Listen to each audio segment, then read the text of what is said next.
Recap first. So far, I've found 6 animals on my list and missed 3, which means there are only 2 left. The next one I'm looking for is inside a rather tall building. So let's head over. On the way, I run into a group of very restless zebras. Probably the time of year. This area is called the African Savannah.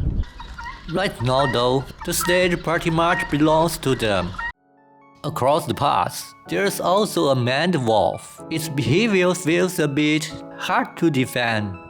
There's something slightly dog-like about it. In any case, it seems pretty happy, so I will just go along with that.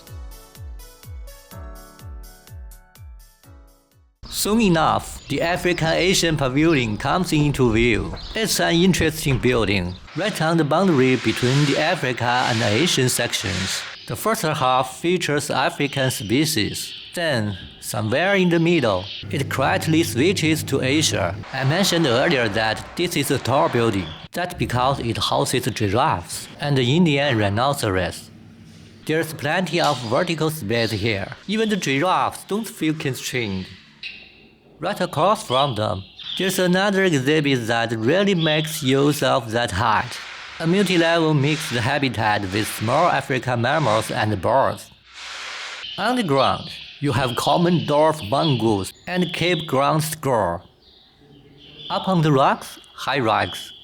And above, in the branches and airspace, birds like the northern red-billed hornbill. It's a very complete setup, almost like a vertical neighborhood. The common dwarf mongoose is incredibly easy to like. On one hand, they are playful. I watched one pick up a nut and use it like a bird, practicing the same power shot over and over again. On the other hand, they are kind of social magnets. The northern red-billed hornbill above them seems to like them. The Cape ground squirrel on the ground too, and now apparently so do I. There's something very approachable about them. Relaxed, open, no sense of distance. If you lived around them long enough, you'd probably start to relax a little too.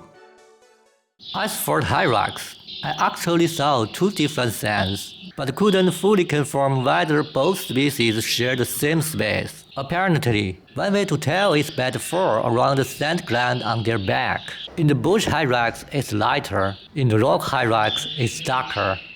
Before entering the rhino area, there's a small nocturnal section here, another mixed setup. On the ground, the Palawan porcupine. Up in the trees, the northern tree shrew and the northern Luzon giant cloud rat.